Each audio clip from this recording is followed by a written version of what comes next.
Hey everyone, welcome back to Learn English with us. I'm Steve, your English coach, and this is episode 6 of our series, The Best Way to Speak English. In the last episode, we learned something really powerful. Don't learn words, learn phrases. And today, we're going to fix something that worries almost every English learner: pronunciation. The title of today's lesson is Fix Your Pronunciation, Not Your Accent. Oh, I love that topic because honestly, I hate my accent when I speak English. Haha, don't worry, Maya, and don't hate it. Your accent is part of your identity. You don't need to sound British or American to speak clearly.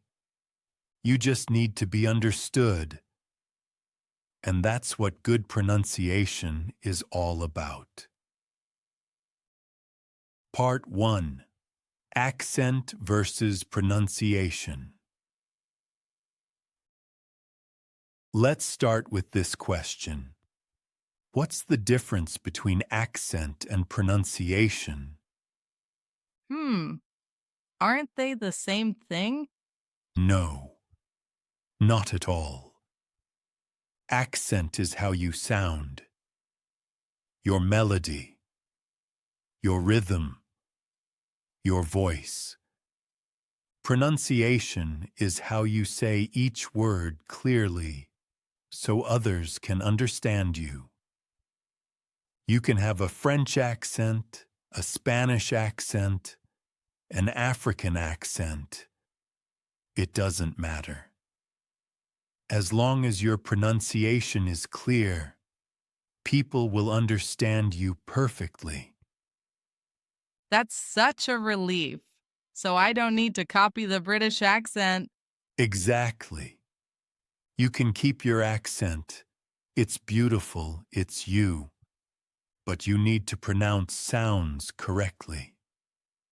That's the difference between sounding different and sounding confusing. Part 2. The goal. Clarity, not perfection. Let me tell you something important. Most learners think I want to sound like a native, but the real goal is simpler. I want to be understood easily. If people understand you without effort, congratulations. You already have great pronunciation. So I don't need to sound native, just natural. Exactly. Focus on rhythm, clear sounds, and confidence. That's the magic formula. Part 3. Common English sounds you must master. Let's practice a few sounds that cause trouble for many learners. Sound 1. The. There are two versions. Voiceless, like in think, thanks, Thursday. Voiced, like in this, that, these. Put your tongue between your teeth, like this, and let the air flow. Listen, think, this. Okay, think this. Wow, that feels weird. Yes, but it's the correct movement. If you say sink instead of think, or dis instead of this, it changes meaning. Sound 2, R. English R is very soft. Your tongue doesn't touch the top of your mouth. Listen. Really. Right. Around. Really? Right. Around. It sounds rounder than in French. Exactly. That's why it's called the rolling R, but without rolling.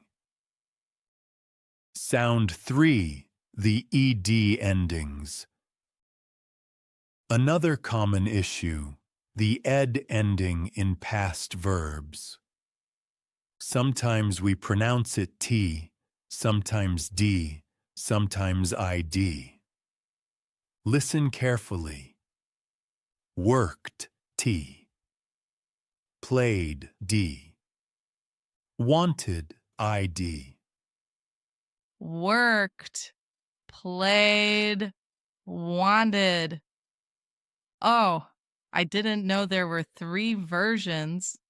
Yes, that's what makes you sound more natural. Small details that make a big difference. Sound 4. Word stress.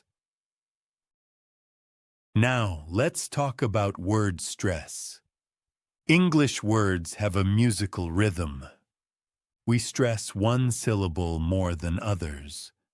For example, table, not table. Computer, not computer.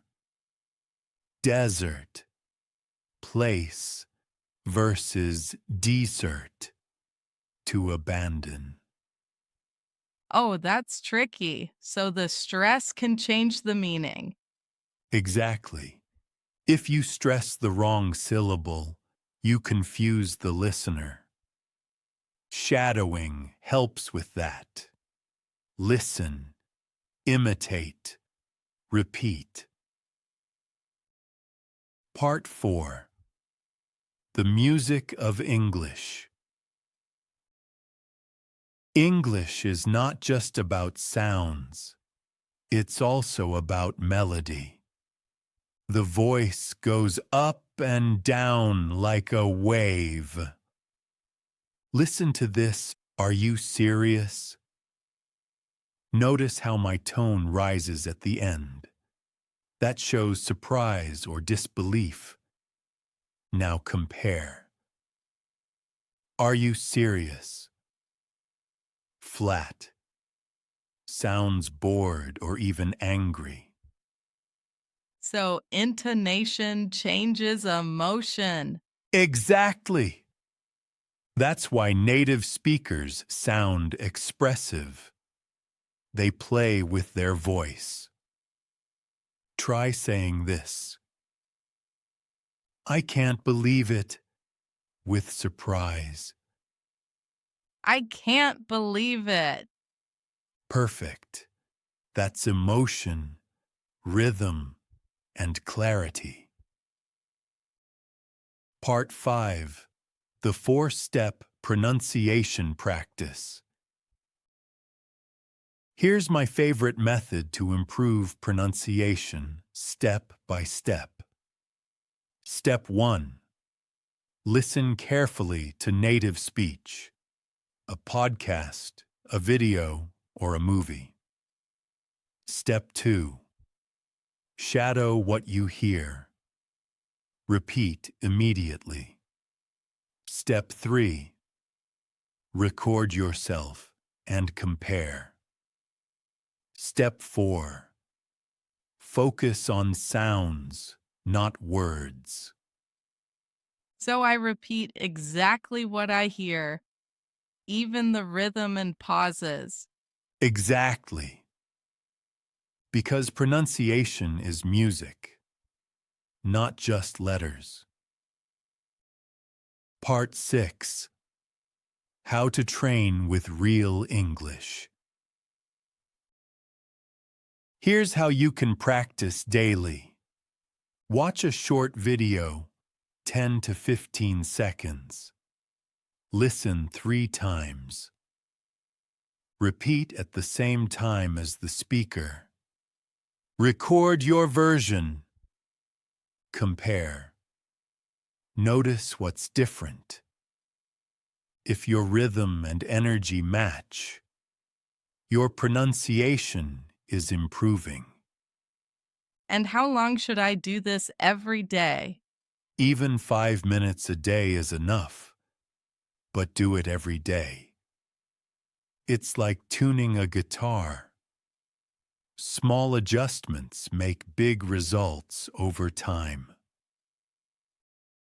Part 7. Confidence over correction. Steve, sometimes people correct me and I feel embarrassed. Never feel embarrassed. Every correction is progress. Fluency doesn't mean zero mistakes. It means zero fear. That's powerful. Zero fear. Yes, because the more you speak, the more you learn by feeling the sound, not by overthinking it. And remember, most people are not judging your accent. They admire your courage to speak another language. Part 8. How to practice pronunciation alone. You can practice pronunciation even without a teacher. Here are a few fun ways. Read out loud for 5 minutes a day. Choose any text, a news article, a story, or even your favorite song lyrics. Use a mirror. Watch how your mouth moves. English has wide vowels and open lips. Mimic YouTube speakers. Choose someone whose voice you like and imitate their speech. So it's like voice acting. Exactly. Pretend you're an actor playing in English. You'll be surprised how fast you improve when you perform the language. Part 9. Global English, Global Voices. You know what's beautiful, Maya? There's no single perfect English accent anymore. Today, English is global. It's spoken in over 70 countries by more non-native speakers than native ones. So my accent doesn't make me less fluent. It makes me unique. Exactly. As long as you speak clearly and confidently, your English is valid. You don't need to hide your background. You need to shine through it. Part 10. The 3 C's of good pronunciation. Let's wrap up with my favorite rule. The 3 C's of pronunciation. 1. Clarity. Be clear. Open your mouth. Pronounce final sounds. Don't whisper. 2. Confidence. Don't rush or mumble. Speak with energy. 3. Consistency. Practice daily, even for 5 minutes. If you follow these 3 C's, your English will sound natural and strong. Part 11. The final mindset. Maya, let me ask you, what did you learn today? That I shouldn't try to erase my accent. I should just make my pronunciation clear. That English is music and I have to feel it, not force it. Exactly. Your goal is not to sound British, American, or Australian. Your goal is to sound you, but clear and confident. That's a beautiful way to see it. Yes, because your voice tells your story, and English is just the instrument. Learn to play it with joy, not fear. All right, everyone. That's it for today's episode. Remember, don't kill your accent. Polish your pronunciation. Don't aim for perfect. Aim for clear. And don't imitate blindly. Express naturally. When you do that, people will love listening to your English. Not because it's perfect, but because it's real. And in our next episode, we'll go deeper into the world of listening. We'll learn how to listen like a child and understand English naturally, without stress. Oh, I love that idea. You'll love it even more when you see how easy it is to train your ears like a native. See you next time, and remember, your voice matters. Speak with pride, not perfection. Thank you, Steve. See you soon. See you soon, everyone. And keep speaking clearly, confidently, and consistently.